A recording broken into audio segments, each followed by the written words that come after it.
स्वागत है दोस्तों आपका हमारे न्यूज चैनल में। जहाँ दोस्तों देश और राज्यों की बड़ी खबरों के लिए हमारे चैनल को सब्सक्राइब करना बिल्कुल ना भूलें और बेल आइकन को प्रेस कर दें।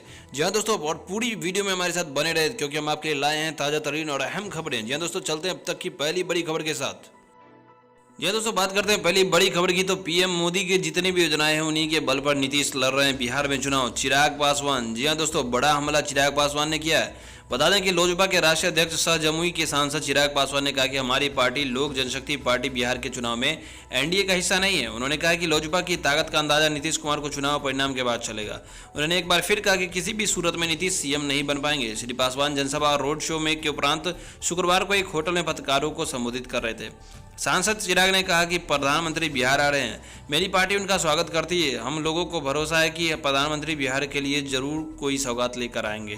प्रधानमंत्री नरेंद्र मोदी को चिराग पासवान ने अपना नेता बताया। उन्होंने कहा कि पीएम की जितनी भी योजनाएं हैं उसी के बल पर नीतीश बिहार में चुनाव लड़ रहे हैं। उन्होंने कहा कि 2015 से पहले बीजेपी के साथ नीतीश कुमार ने क्या क्या नहीं किया यह बताने की जरूरत नहीं है। आज एनडीए के पुराने सहयोगी बन बैठे हैं। उन्होंने कहा कि एनडीए का सबसे पुराना सहयोगी पार्टी हमारी पार्टी है। चिराग पासवान ने कहा कि मुख्यमंत्री 7 निश्चय योजना को लेकर घूम रहे हैं। उस योजना का असर क्या हो रहा है यह किसी से छुपा हुआ नहीं है।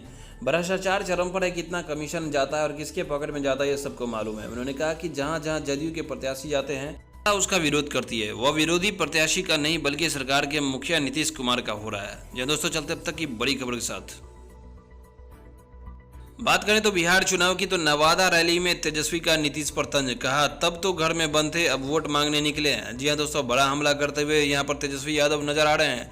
पूरी खबर जानते हैं आपके साथ। जी हाँ दोस्तों, बता दें कि बिहार विधानसभा चुनाव में सत्ता तक पहुंचने के लिए सभी राजनीतिक दलों ने अपनी पूरी ताकत झोंक दी है। इसी क्रम में शुक्रवार को महागठबंधन के दो दिग्गज कांग्रेस के राहुल गांधी और राजद के तेजस्वी यादव एक मंच पर पहुंचे और विरोधियों पर जमकर निशाना साधा। नवादा के हिसुआ में एक चुनावी सभा को संबोधित करते हुए तेजस्वी ने कोरोना काल के दौरान मुख्यमंत्री नीतीश कुमार के मुख्यमंत्री आवास से बाहर नहीं निकलने को लेकर आड़े हाथों लिया और करारा सियासी हमला बोला। उन्होंने आरोप लगाया कि जब लोगों को उनकी जरूरत थी तब तो वे घर में कैद थे और आज बाहर निकलकर वोट मांग रहे हैं। उन्होंने कहा कि जब प्रवासी मजदूर अन्य राज्यों से लौट रहे थे तब भी कोरोना काल था और आज भी कोरोना काल है। उस समय मुख्यमंत्री घर से क्यों नहीं निकले, लेकिन आज जब वोट मांगना हुआ तो रैली कर रहे हैं। बात करें अगली बड़ी खबर की। तो AIMM प्रमुख ओवैसी ने पीएम मोदी से पूछा, अगर बिहार में सत्ता नहीं मिलेगी तो क्या वैक्सीन नहीं देंगे। जी हाँ दोस्तों, ओवैसी जी का हमला। AIMM प्रमुख असदुद्दीन ओवैसी ने बिहार चुनाव में कोरोना वैक्सीन को लेकर पीएम मोदी से सवाल पूछा है। उन्होंने कहा कि पीएम कम से कम ये बता दें कि इंसान की जिंदगी चाहे बिहार, यूपी या गुजरात की हो, संविधान के लिहाज से सभी की जिंदगी बराबर है। तो किस तरह की राजनीति पीएम कर रहे हैं कि सत्ता मिलने पर ही वैक्सीन दी जाएगी, अगर सत्ता नहीं मिलेगी तो क्या वैक्सीन नहीं देंगे। प्रधानमंत्री बिहार की जनता को ये क्यों नहीं बताते कि उन्होंने 5 साल पहले 20 लाख करोड़ के पैकेज का ऐलान किया था।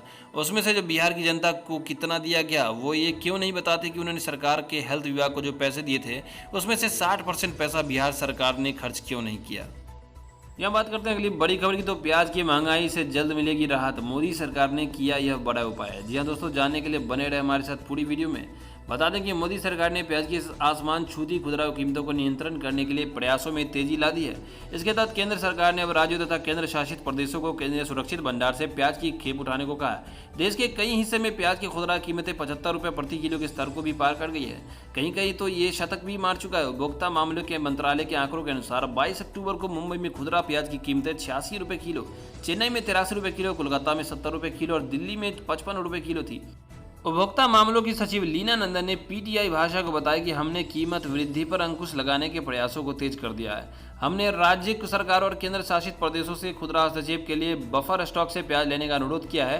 उन्होंने कहा कि असम, आंध्र प्रदेश, बिहार, चंडीगढ़, हरियाणा, तेलंगाना और तमिलनाडु ने इसमें रुचि दिखाई है। ये राज्य बफर स्टॉक से कुल 8000 टन प्याज ले रहे हैं। उन्होंने कहा कि मंत्रालय अन्य राज्यों से प्रतिक्रिया कर इंतजार कर रहा है।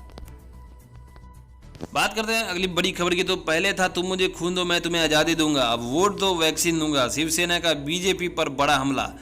जी दोस्तों, बने रहे हमारे साथ। साथ साथ एक रिक्वेस्ट है कि हमारे वीडियो को शेयर करें, लाइक करें और सब्सक्राइब जरूर कर दें। बिहार में मुफ्त कोरोना वैक्सीन उपलब्ध कराने की बीजेपी की घोषणा पर शिवसेना नेता संजय राउत ने कहा है कि जब हम बच्चे थे तब एक घोषणा थी, तुम मुझे खून दो मैं तुम्हें आज़ादी दूंगा। एक नई घोषणा सुन रहा हूँ कि तुम मुझे वोट दो मैं तुम्हें वैक्सीन दूंगा। बीजेपी के गुरुवार को घोषणा पत्र में मुफ्त वैक्सीन के वादे का बिहार की हर राजनीतिक पार्टी ने आलोचना की है और यह मामला चुनाव आयोग तक पहुंच गया है। संजय राउत ने कहा कि पहले जाति और धर्म के नाम पर बांटते थे, अब वैक्सीन के नाम पर बांट रहे हैं। इससे पहले केंद्रीय मंत्री रविशंकर प्रसाद ने कहा था कि कोरोना के इस महाकाल में स्वास्थ्य सेवा महत्वपूर्ण प्राथमिकता बनी चाहिए। बिहार में हमारी सरकार बन रही है, कोरोना वैक्सीन जब बन जाएगी तो बिहार सरकार केंद्र सरकार के साथ सहयोग कर बिहार के कोरोना पीड़ित लोगों को वैक्सीन मुफ्त उपलब्ध कराएगी। उन्होंने कहा कि ऐसे लोगों को परेशानी जरूर है इस घोषणा से, जो चुनाव के पहले घोषणा तो बड़ी बड़ी करते हैं लेकिन जमीन पर लागू नहीं करते हैं। प्रमुख विपक्षी दलों ने बिहार के लोगों को कोरोना वायरस का टीका निःशुल्क उपलब्ध कराने के भाजपा के चुनावी वादों को लेकर गुरुवार को निर्वाचन आयोग से कार्रवाई की मांग की।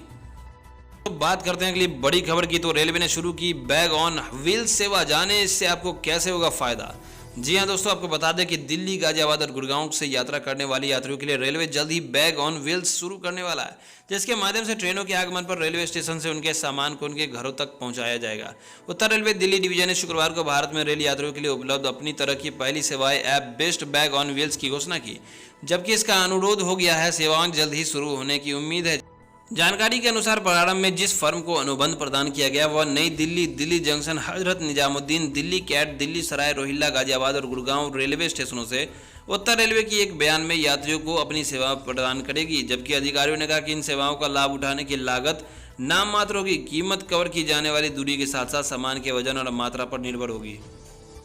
तो दोस्तों, कैसा लगा हमारा न्यूज़? जी हाँ दोस्तों, कमेंट करके जरूर बताइएगा। लाइक करें, शेयर करें, सब्सक्राइब करना बिल्कुल ना भूलें। तब तक के लिए अलविदा। फिर से नए समाचार के साथ हम लोग हाजिर होंगे।